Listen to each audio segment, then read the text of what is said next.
Hello, you're watching Industrial+Beers, the gin edition. And today we're taking a little bit of a different format.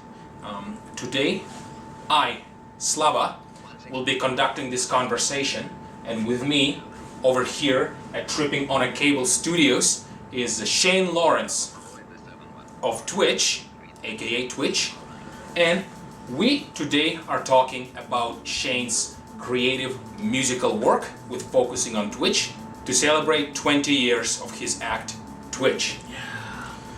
Let's get going here. Alright? Cool. I already introduced you. Yes. So your name is Shane. Yes, I am Shane Lawrence. Shane Damon W60 Lawrence of Twitch. That's right. Yes. So let's get going with a little bit of a history here, musical history with you. Sure. What was your first entry point that you can think of with the industrial music? When did you really start listening to it?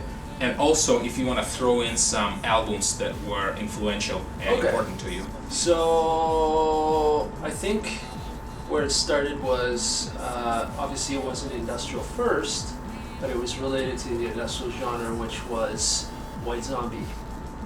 White Zombie was the first real alternative metal type band that used samples and stuff that really kind of got me into industrial. If I hadn't listened to White Zombie, obviously I wouldn't be listening to what I'm listening to these days. Yeah, when I was younger, I listened to White Zombie almost religiously. And from there it went into, I do believe it was 9 Inch Nails, Pretty Hate Machine. And then after Pretty Hate Machine, I just kind of like, and this was like in high school, so like 94 to 96 or something like that, or 97 or something. Right. So I purchased Pretty Hate Machine, loved it, and then it was eventually the Downward Spiral, and I fucking love that. And just the angst and the depressing lyrics and shit. I know that's not something that, you know, we should be looking up to, but at the time that was what I was feeling, and I was like, oh my god, he's singing about me.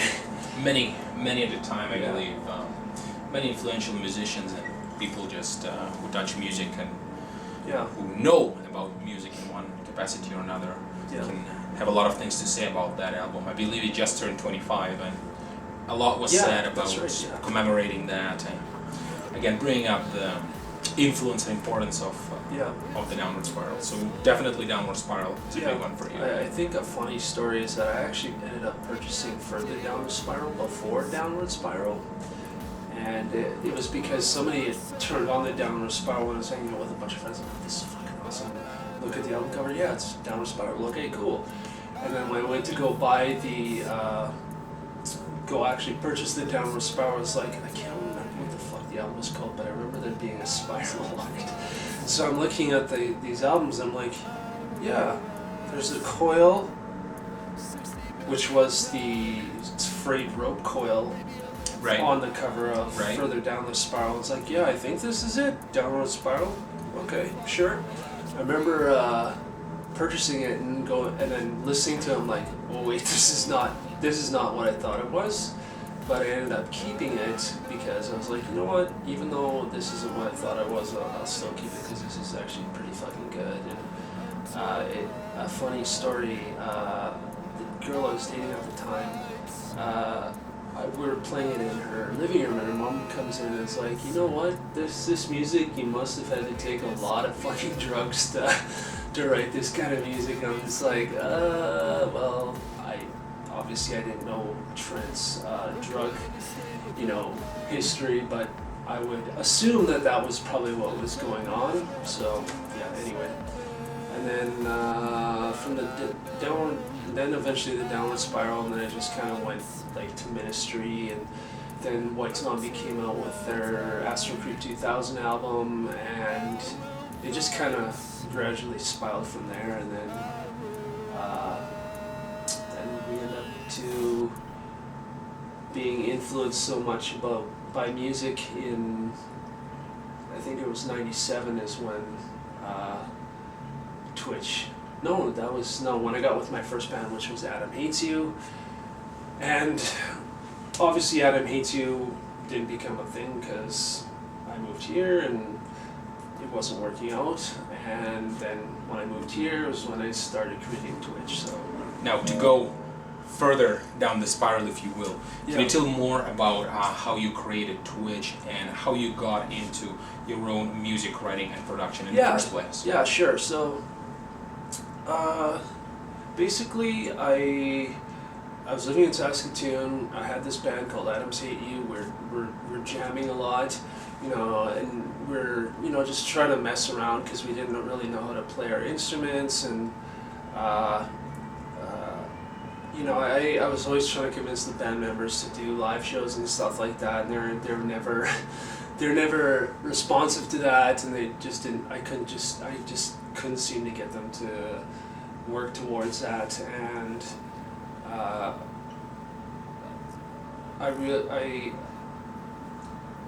one of those members of the band, I don't know, or one of the people who were roaming member of the band or whatever, they'd come in and like mess around and then leave, and then they'd come back another like months later and mess around, and gave me this piece of software called Impulse Tracker, and I started writing with Impulse Tracker. I'm not going to get into too many details, like there's all kinds of things I was doing with that, but that's when I started writing, and I come up with all these concepts and ideas and stuff, and I realized with the band Adam Hates You, that nothing was really happening, so I was like, okay, fuck this. I came here on a vacation, visiting family and stuff. We ended up going to the warehouse, and I had the time of my life and stuff, and this was back in 97, I think? Late 90s warehouse. Or 98 or something. Definitely iconic. Yeah, Sounds 97 right. or 98. Right. And I came out here for a week or two. I can't remember. I think it might have been a week. And I was like, hey, yeah, this is cool. I wanted to do something to remember my trip, and so I went and got an eyebrow piercing at, of all places, Immaculate Concept, which is where I got this tattoo and that tattoo. Oh, cool. It was still around back then. Yeah, so... It's a very long-running place. That's cool. So got an eyebrow piercing, went back to Saskatoon, and I realized that the band wasn't really going anywhere, and I wasn't having any fun, and so I was just like, you know what? And I go back, just a little bit more of the story, I go back to work. Work doesn't like the fact that I have an eyebrow piercing because I was working at a 4.5-star hotel, and you know how hotels are, or at least during that time, they're very picky about looks and all this shit. They don't want to upset their clientele and all that kind of stuff. It's definitely a different era. I had a few similar encounters when I was working. When I was they're like, you gotta take that out. I'm like, you know what, fuck this. I want to do more shit like this and have tattoos and maybe more piercings and all this stuff. Fuck this. I quit. So I quit after working there for a year and a half or 2 years or whatever the fuck it was, and I was like, you know what, the band's not going anywhere, so fuck this. I'm trying to get you guys to play live and nothing's happening, so see you later. Then I moved here, and I was living with family, and I had access to their computer, and I still had the Impulse Tracker sequencing tracker program, and I started writing music, and I was like, you know what, I really enjoy working on my own, and I don't have to wait on anyone. I can write whatever the fuck I want to, and then I was starting to write an album, and it's kind of funny. I was writing a song called Twitch, and my mom comes into the room, and she's like, hey, you should call your band that. And I'm like, hey, yeah, you're right. So I scrapped the song and called the project, or my band, Twitch, and that's kind of how Twitch started. And then in July of '99, on July 1st, I officially released the very first self-titled Twitch album. So Very nice. Yeah. Hence the 20 years of Twitch this summer. yeah. Fantastic. Aside from Impulse Tracker, what were some of the key instruments and tools in your early career? So when I was originally starting to do music, I'll go back to the Adam 82 days. The very first thing I was using, and you might have seen this with some of my videos on YouTube or whatever, I didn't have a way to get the vocals into the computer, and when I was writing my very first song, and so I was like, you know what, I have these old set of headphones. What if I plug these headphones into the input on the sound card and sing through it? So I was like doing that, and it fucking worked. So I sampled the vocals, put them in the song, and then that's how I wrote my very first song. Obviously that song is not a Twitch song, that was an Adam 82 song, but that's kind of where the idea for me was like use what you have kind of thing. And then when I came here to write Twitch stuff, it was primarily just me messing with samples that I created, guitar samples and voice samples and all that kind of stuff, and editing them in Win95, I think, or maybe it was something else. 95, 98. Doing sound recorder and stuff, and then throwing them into Impulse Tracker and then sequencing it all that way. And then how I did the vocals was I had and still have a Tascam Porta Studio 414 or whatever the fuck it is. I can't remember the exact. Is that the one that records to tape? Yep, that's one. So what I did was I took the output of the Porta Studio, plugged it in, the output of the computer sound card into the Porta, lined it on the Porta Studio, and then hit record, hit play on the computer, recorded my songs that way. And then what I do is go back and do the vocals, but I think I did the guitars before I did the vocals, but I had somebody else doing the guitars, so, or at least some of the guitars. His name is Jesse Wade. I'm still in contact with him and stuff. Obviously, we don't work on a musical level anymore, but we just keep in contact. Very cool. Yeah, he did the guitars on most of the self-titled album. 99? Yeah, that was 99. And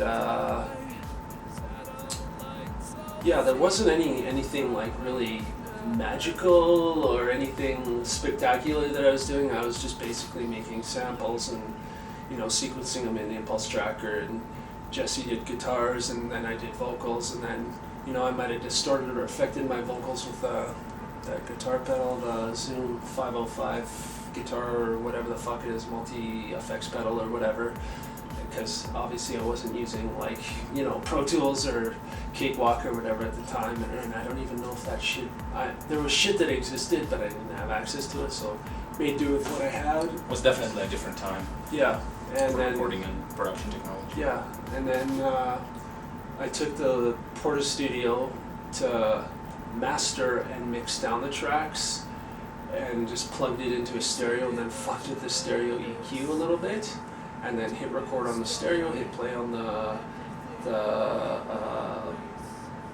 Porta Studio, because the speed on a Porta Studio is different than a regular stereo. It's actually, I can't remember if it's faster or slower. It's been a while since I've used it, years. So, but it's a slower or faster speed or whatever it is, so you can't take the tape and put it in a stereo and go, hey, it's an album. Because what will happen is you put it in and I think it's really slow, so I think it's actually faster than the person, but whatever. Don't want to get into those details because and then dubbed it from the Porta Studio to the stereo, and then made multiples, and then basically what I did was, just to get into the graphic side, I had a card thing that I made that was 50% larger than the tape, the insert in the tape. Yeah. So basically I made it specifically 50% larger, because if you reduce it by 50%, what happens is it shrinks on a photocopy machine, and then you can cut it out and then fold it up and then pop it into a tape case, and that's your tape card thing or whatever, your tape your album art. booklet. Yeah. Or tape So release. I actually still have it. I won't pull it out because I don't know where the fuck it is. It's somewhere in my filing cabinet. But I took that, did all the graphics attached, or printed off the liner notes and glued them in there, and did this really weird fucking abstract painting, and yeah, All did out that. DIY, excellent. Yep, and then shrunk it down, cut them out, popped them into tapes, and then and what did I do? Dubbed them. They were already dubbed, and then made up the tapes, and then July 1st was the day they were released. And sorry, I went off the question here. I was like, you asked me about what I use for gear. That's actually an excellent overview of how you got in, and yeah. but again, it really goes to show that even the late 90s, which by the way right now are 20 years ago, which still blows my mind, but it's a historical fact that it's one nonetheless. Yeah. Things were so much different Oh, totally. in terms of DIY. And I mean, I think, to be honest with you, like, the impulse tracker really allowed me to, not have to spend, like, thousands of dollars on a DAT, and, I didn't have to buy samplers or anything. I could just sample into my computer. And that was an industry standard. Yeah. Bouncing and recording on a digital. DATs and stuff, yeah. Digital audio tape tool. Yeah, so, most of the industrial bands that were larger, like Nine Inch Nails was using DATs. Even smaller bands were using DATs. Like, laptops and shit were unheard of at the time. Like, and the way they were doing their sequences is on Macs and shit. And Macs and the early version of Pro Tools and such. Yeah. And also used that for the rendered master, I believe. Yeah. How Job, one of the How Job releases that I know, Polarity from 2002. Yeah. Was recorded on a DAT. Master recorded on a DAT, I believe. So it made it really easy for somebody who, at the time didn't have a lot of, resources. Yeah, resources. So it allowed me to make the things I wanted to.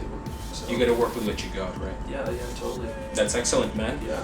Now, fast forward to today. Would you please tell us about your current setup and your current tools and equipment? Sure. And on that note, would you mind if we take a closer look at your pieces? Yeah, sure.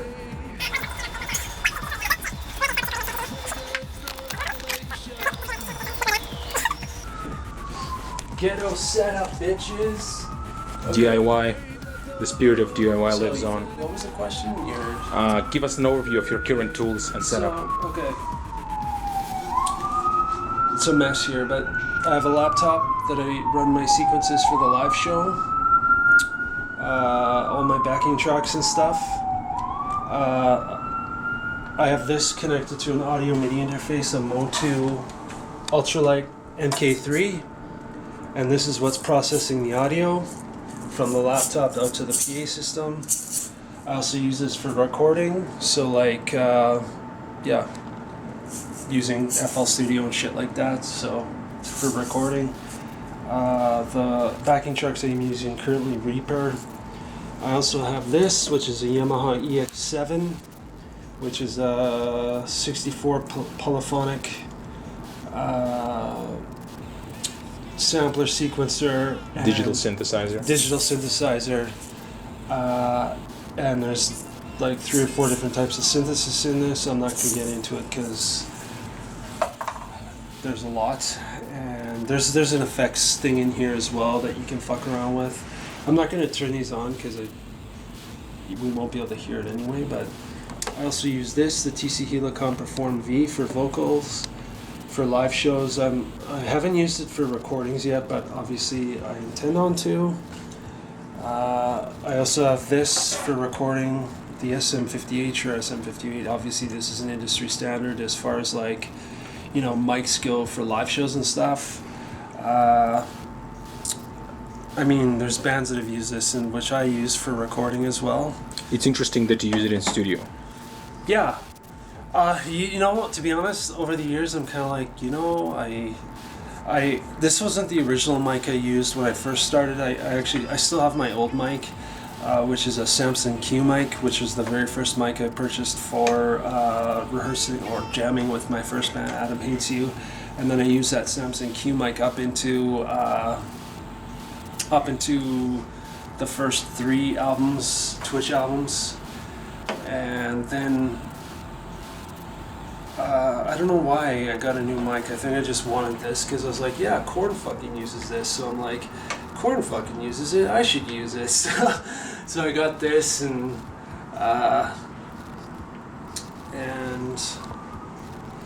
yeah, I've been using this ever since the Ant album. So, and as far as software goes, I just mentioned FL Studio is what I used to record and stuff.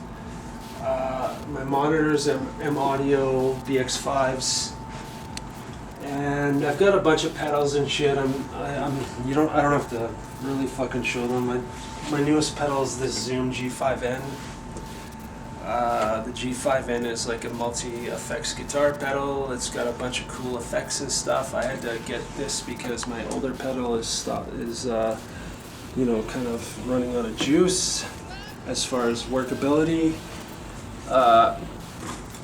I will show this. Actually, my guitar, I've had this since the early days in 97 or 96. I can't remember when I first got it, but I don't really use it anymore. But it's a shitty starter guitar, which was $75 from a friend. Which you still have. Yeah, which I still have since 96 or 97 or whatever it is.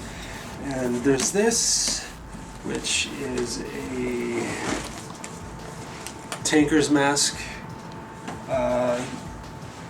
This I purchased way back in 95, I think, or 96, because I was like, hey, there's a mic inside, and I could use this for live shows and all that kind of stuff. So this I've used for live shows for our song Chemical Warfare, my song Chemical Warfare, and I love this thing. It's not functional anymore. Like I can't use it if there's some kind of like chemical warfare going on, which I hope never happens. But my friend basically took out the internal mic in this and replaced it with a proper mic and a proper connection, because the original military piece that connects into their system is not the same as the XLR here. So very interesting. So right now it's a fully functional passive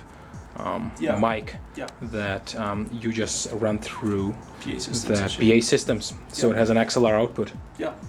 And how do you find this mic when you use it live? It's all right. I mean, you're not getting the best quality because it's in this fucking thing, and it sounds a bit different because it's not like using an SM58. It's not like that kind of quality, but it is decent. I mean, it's got a lower quality, but I think it adds to the character and performance and stuff like that. So, yeah. Let's take a closer look. Yeah. Do you want to see it, the inside? Yes, please. Yeah. I don't know if you can see the mic in there. It might be hard to tell with the fucking... Yeah, but it's that piece right there, right? Yep. The centerpiece. Yep. So you sing right into it whilst Yep. you're wearing it, Yep. and that's how you use it live, as a part of your act. Yeah. Very so interesting. Of course, I didn't actually remove the air filter or anything on this, so I breathe through this while playing live shows and stuff like that, so it works. So there's this, and I don't know what else. I've got various pedals. I've still got the Tascam Porter Studio. I've got a mixer that I barely use, but that's going to see more use in the future. Interesting. But if you were to talk about the core pieces of your both in studio and live act, would you say these are the core pieces that we just went through? Yeah, these are the core pieces. These are pretty much all I use. I do have a DX100 under this towel, but I'm not going to really show that. It's a piece of shit, but I intend on using it for live shows in the future. I just haven't yet. And yeah, I think these are the core pieces. Like, I'm very minimalistic when it comes to gear. I don't have a lot of gear. I don't think anybody really needs a lot of gear, because of quite frankly, you know, it's use what you have, and it's not the gear that it's how you use it kind of thing. Because like, you know, if I wanted to, I could make fucking bass drum sounds with this fucking thing if I needed to. The Yamaha, this, yeah, you can't really see it, but you know, bass drum, any of it, like you can take any piece of gear and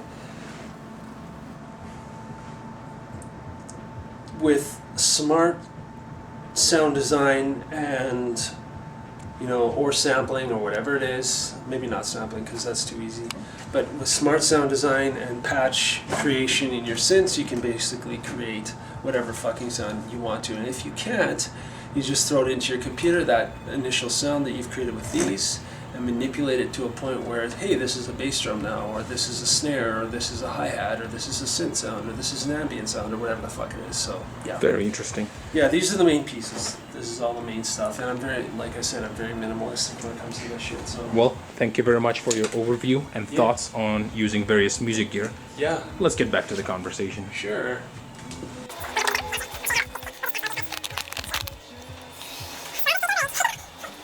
All right, let's get back to talking about your music. Sure.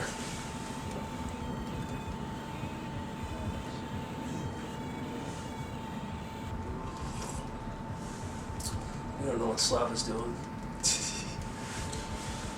Checking a few things. All right, so thank you very much again for an excellent overview and showcase of your studio and your equipment. Yeah. You already touched upon the question of it's not the gear you have, but how you use it. Yeah. Which seems to be running as a core philosophy throughout your music career. Yeah. And going further into your actual music, can you talk about your sound? Can you talk about the origins of your sound and its evolution? Yeah. What shaped and influenced it? So, when I first started doing music, I'll go back to the Adam Haiti days. The sound I was going for there was kind of like an industrial rock, industrial metal type sound, more industrial rock. And I remember, you know, there were times when I was with the band members and I was like, hey, you know what? We're listening to Korn, and I was like, fuck, Korn is fucking amazing. We should do something like this, you know. And of course, it was just a thought, and they never took it seriously. And then after I'd moved here, I was like, you know, I want to do something that kind of, you know, has a Korn sound, but it's got these industrial elements like basically Nine Inch Nails mixed with Korn, and you know, with added hip hop elements. And sorry, what was the question? What shaped your sound? And can you talk about the origins of your sound and how you got to where you are today? Yeah, so in terms of your sound. Yeah, and style, so basically. History speaking, I was always influenced by Nine Inch Nails. Like, Trent is obviously my idol. Everybody fucking knows that. Hey, it's Trent Reznor. You know, I love all of his stuff, at least Nine Inch Nails stuff. And when I was about 18 or 19, I saw a Korn video and I saw Blind, and it fucking blew me away. And I was like, fuck, this is like, nobody's done this before, like this hardcore, you know, expression of emotion. Like, you know, it, like, obviously there's emo bands that took it to a fucking ridiculous level where it was like, I'm fucking crying about stupid issues or whatever, sorry. But no, Korn, the way that Jonathan Davis and, you know, the rest of the band express themselves, it was this fucking anger and just this fucking like hardcore, like you know, like I'm sure you're familiar with Jonathan Davis's history with, you know, abuse and stuff like that, where he was abused and stuff. I have heard about this. Yeah. So like, you know, he was expressing that through his songs, and it just came out in this fucking amazing, like, really,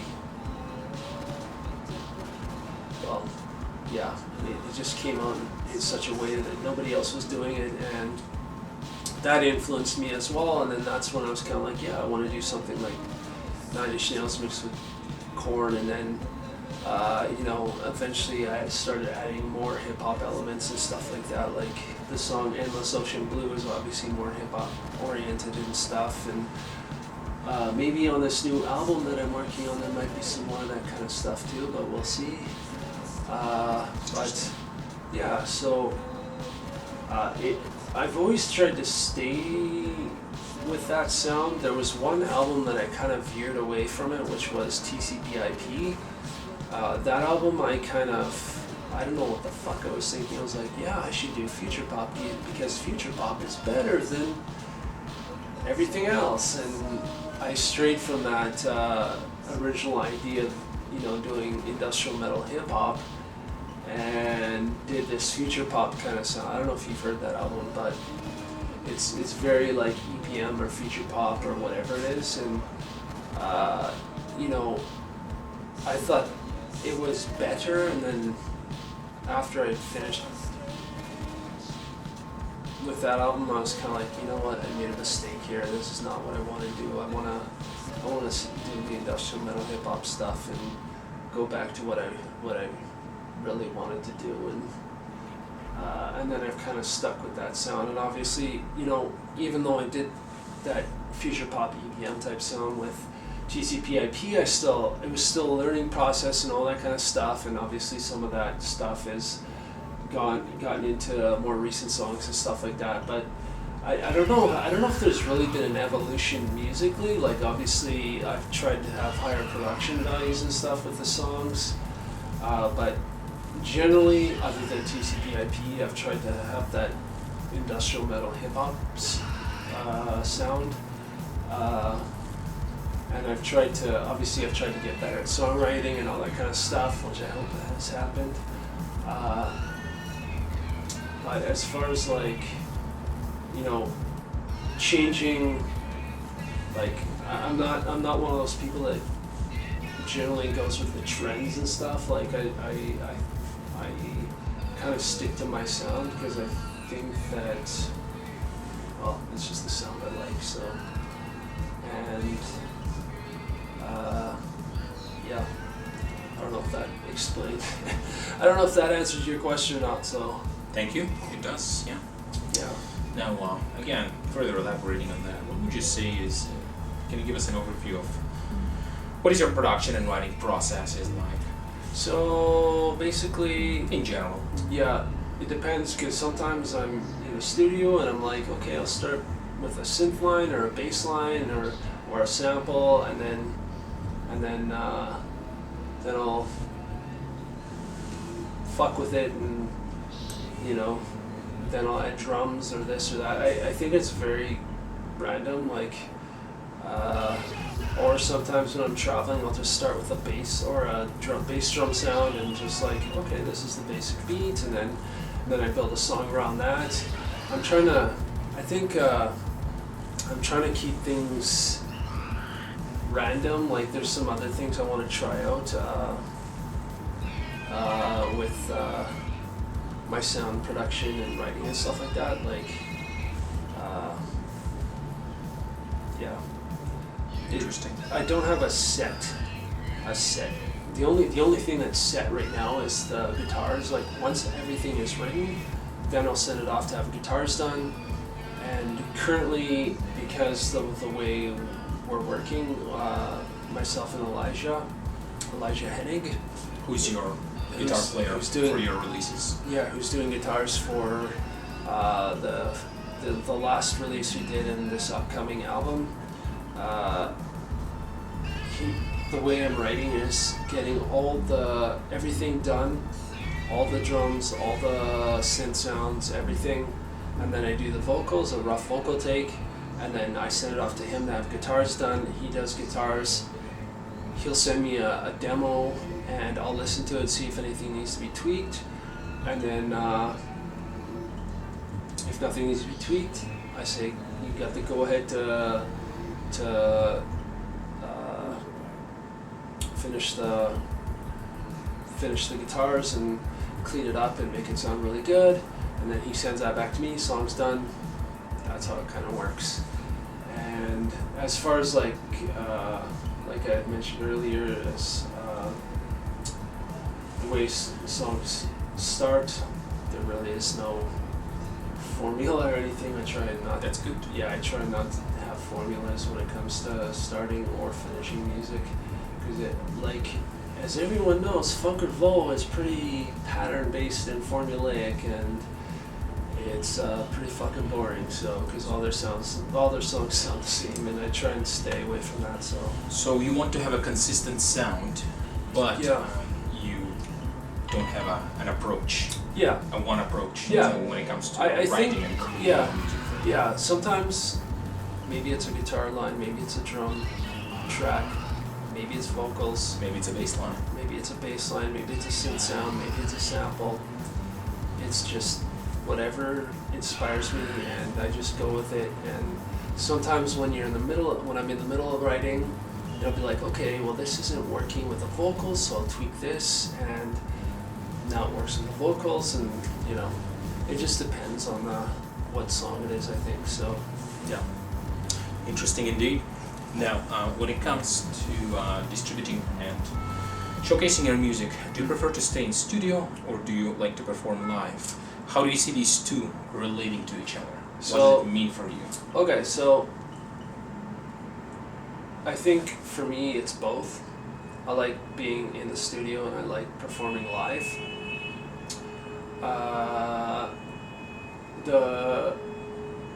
Obviously you can't have one without the other, because you need to have music in order to perform live, and the only way you can have music is if you write it in the studio. And I do enjoy being in the studio, and when I'm writing, I usually write with a live show in mind. So when I'm writing songs, it's usually, okay, how am I translating this to the live show? And it's not even translation. It's more like, okay, this is what I want to do for the live show, and this is how I hear it in the live spectrum. So I try and write that way, and then so when it comes to the live shows, it's easy to translate because it's already done, and we just play the live show. So, and for me, the ultimate payoff obviously is the live show, because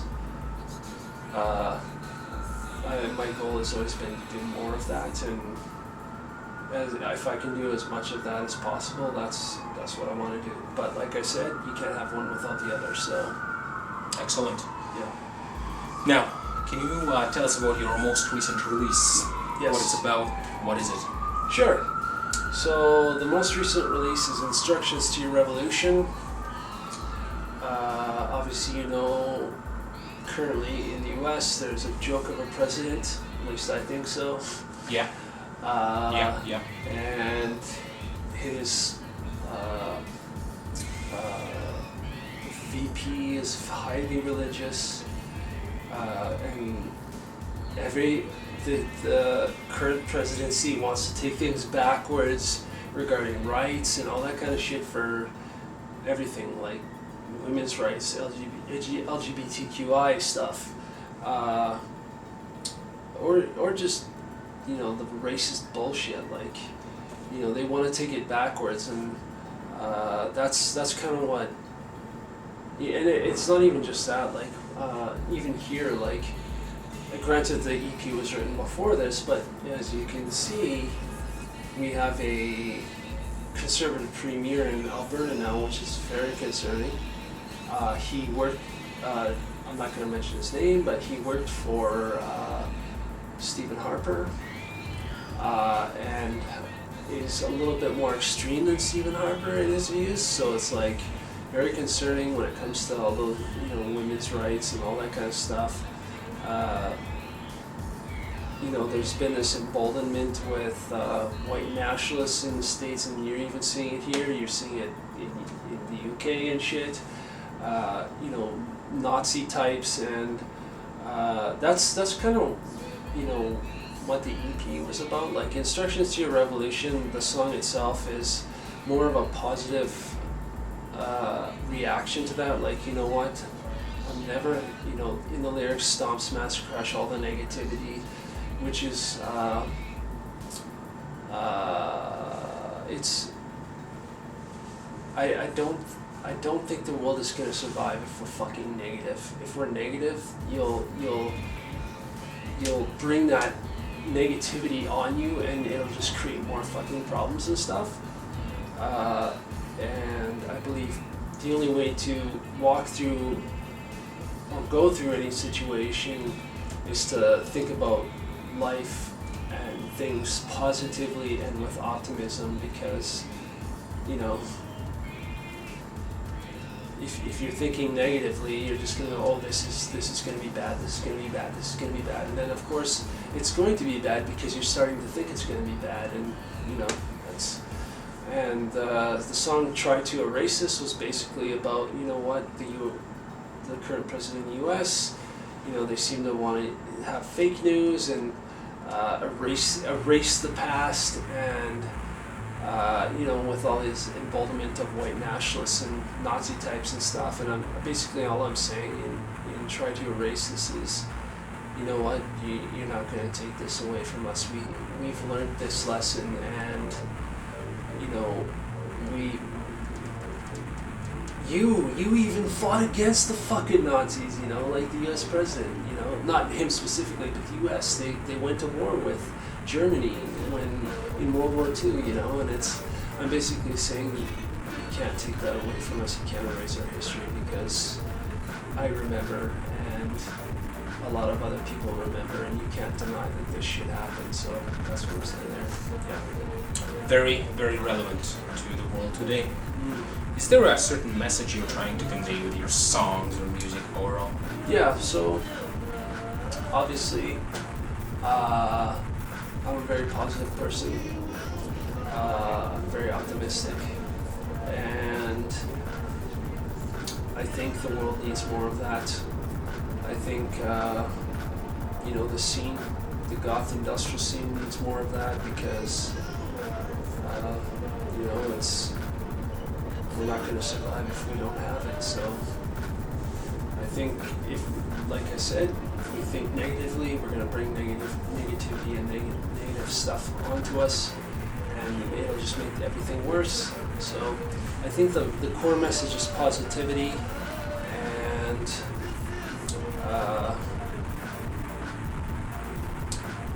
I think and there's other subtext to that, like there's steps in reaching that positive state of mind, right? Like I think one thing about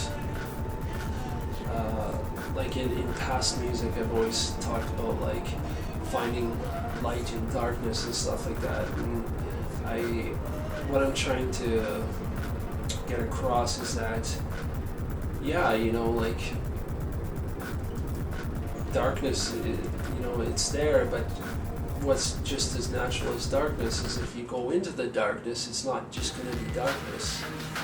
Like if you look out in the universe, we have stars, we have other planets. There's, I don't know where it's going with that.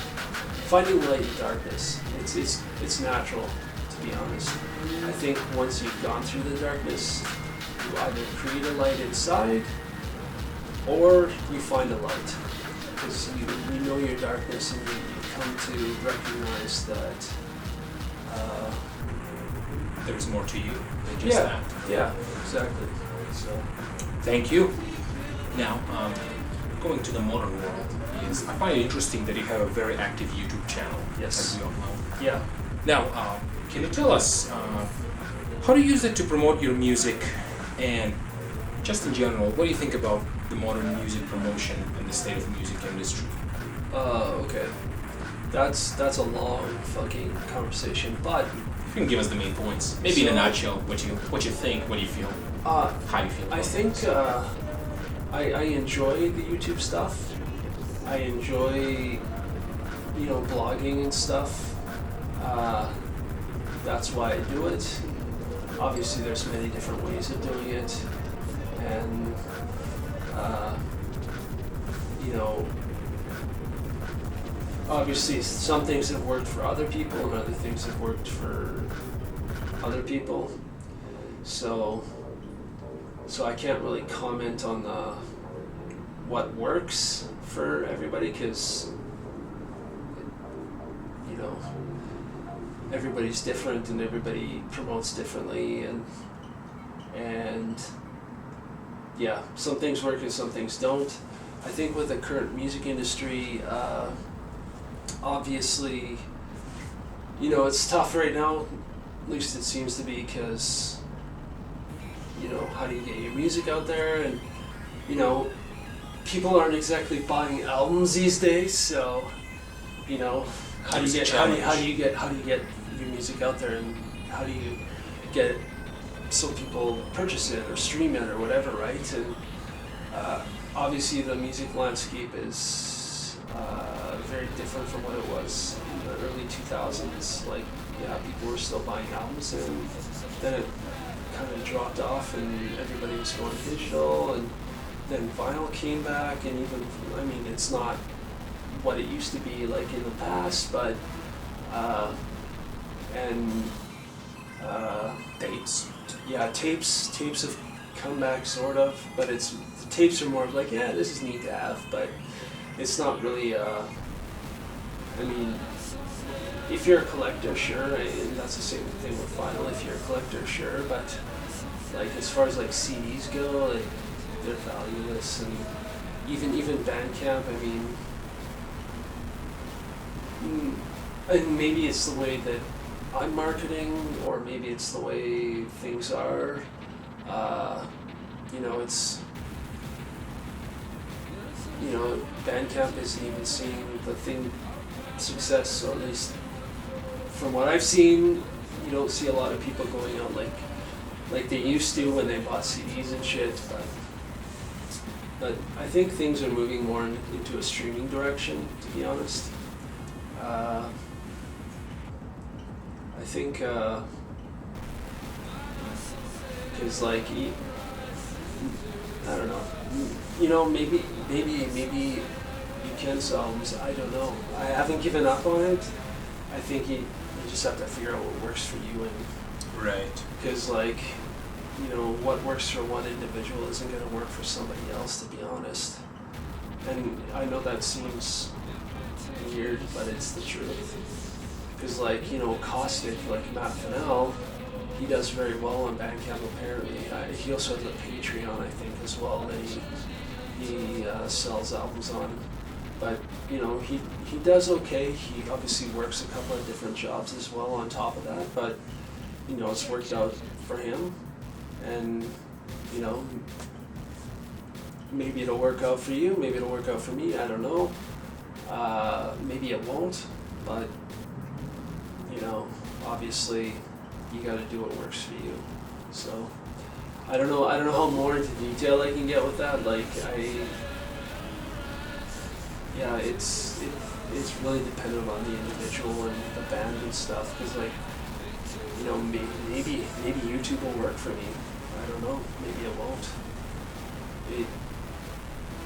So I don't know how much into detail I can get there. So Interesting. yeah. Thank you, Shane. Yeah. I also had a question. Again, since we're talking about the state of the music scene and such, it seems that in the last 7 or 8 years, there's been a major resurgence of darker and largely industrial-derived sound, with more than ever bands, labels, and festivals emerging in both North America and Europe, and even outside the Western world. The darker, moodier, and more experimental sounds are creeping their way into top 40s, even if we look at some recent work of Miley Cyrus or Billie Eilish. What is happening in your opinion? Why do you think there is a sudden peak in what's been happening, and why is that? What is next? Honestly, look at the political landscape right now. Canada is predominantly conservative provincially. I think there's 2 provinces that are not conservative. We're obviously in Canada, we're dealing with our current Prime Minister is Trudeau, and he doesn't seem to be doing very well, and it's looking bad for the Liberal Party as far as the future election goes, and as a result, we're seeing a conservative, the Conservative Party kind of, you know, yeah, it's just a very dark landscape. Like, politically, it's looking dark.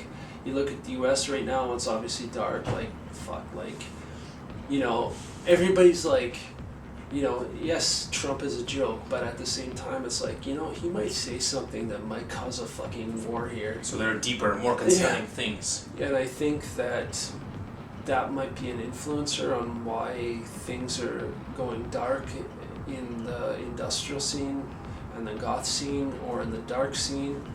I could be mistaken on that, I don't know. But I think that's definitely an influencer. I also think that, you know, the economy is obviously doing shitty around the world. Like, you know, the US economy is shit, the Canadian economy is even worse. Oil is gone. I mean, not that I actually believed oil was any good, but, you know, Calgary, obviously, Oil City, seeing hard times because oil is shit now. Like, to be honest, it's a dying industry, and I'm not going to get into that now, but I just feel like it's darker times. I also think that there's, I don't know, maybe it's just there's more interest in transgressive art forms and stuff. Caused by the happenings of everyday world. Yeah. And what's happening. Like you look at least in part. Yeah, you look at like back when Industrial first started, and or even goth for that matter, and it's still the days of Cold War. Yeah. And you compare it to now, obviously things are a little bit different because we have the internet and stuff like that, but there's definitely political things going on that aren't good, and could be a whole bunch of different factors. Maybe more people are interested in industrial, but there's also the environmental stuff. I don't know. A lot of the underground music drew from the Margaret Thatcher era of UK, which we knew was a heavily conservative era. Yeah. At a time of cuts and social unrest, as well as decline. And if we look at places like Manchester, which was turning into post-industrial slums, we look at the emergence of music there. Yeah. I think there's definitely a parallel nowadays. Oh, totally. Yeah. All right. So speaking of dark music and its happenings, more specifically, is there any new or upcoming music that has caught your eye recently? Particular bands or releases, and why? Yeah.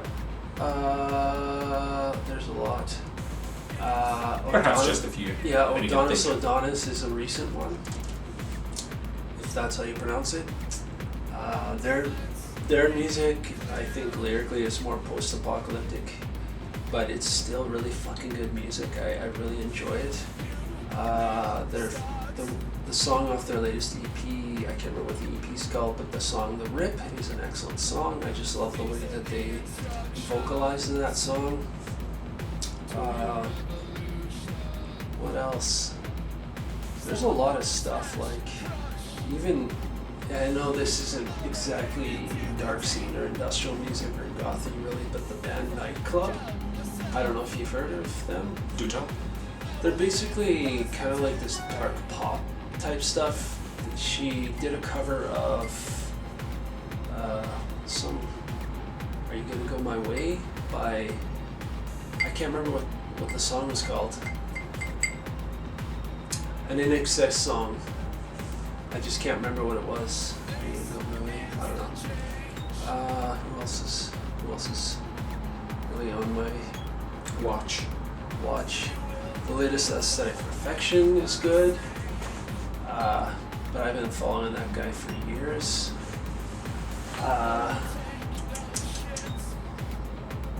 Even the latest Ministry is good, to be honest. Like, it's an update on their sound. Like, I don't know, have you heard of American Kick It? I have, yeah. Yeah. I feel like it's a real update on the Ministry sound. Like it's not like old Ministry, but it's very modern, and the production sounds amazing, and obviously lyrically speaking, they're talking about current politics and stuff.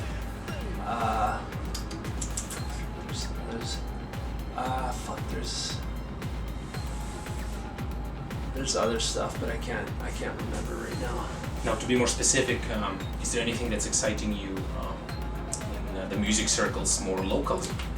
Well, I don't know. There's this band called Purity Control that's pretty decent. I don't know what else. To be honest, I feel like there's nothing really going on here right now, to be honest.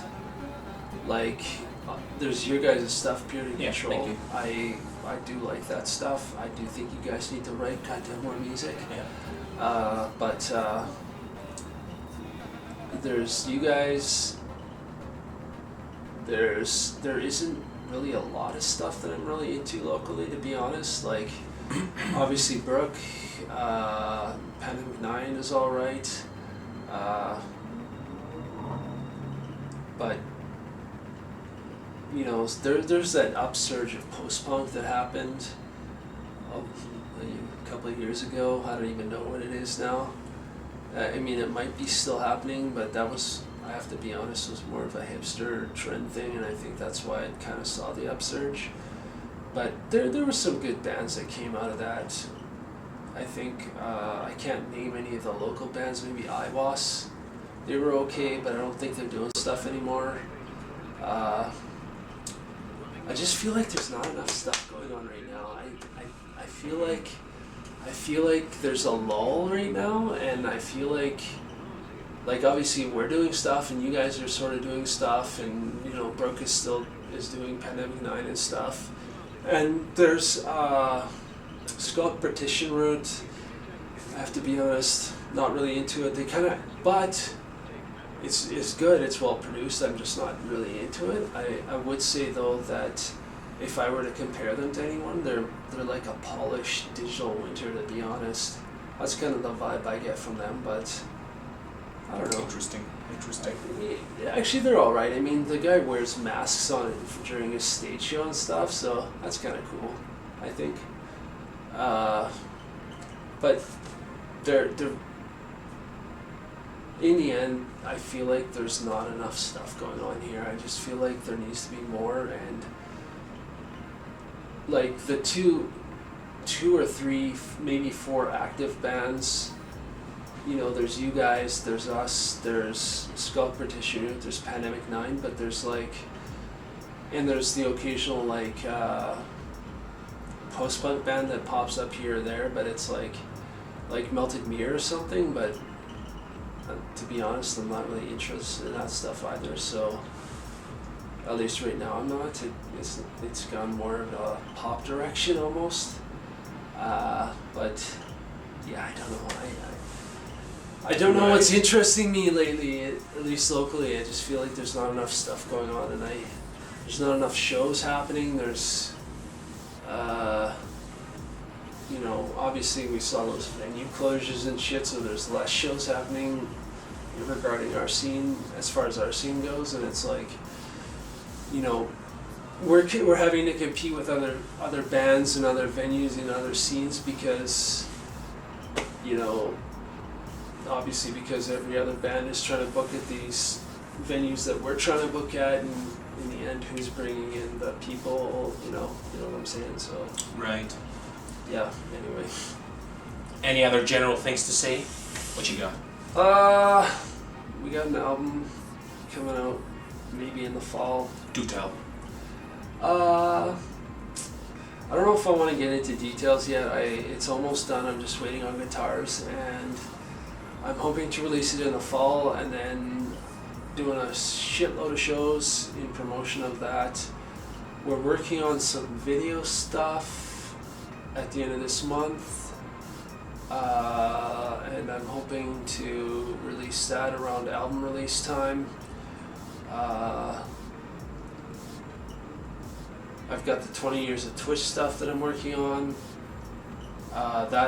That's pretty much ready to go.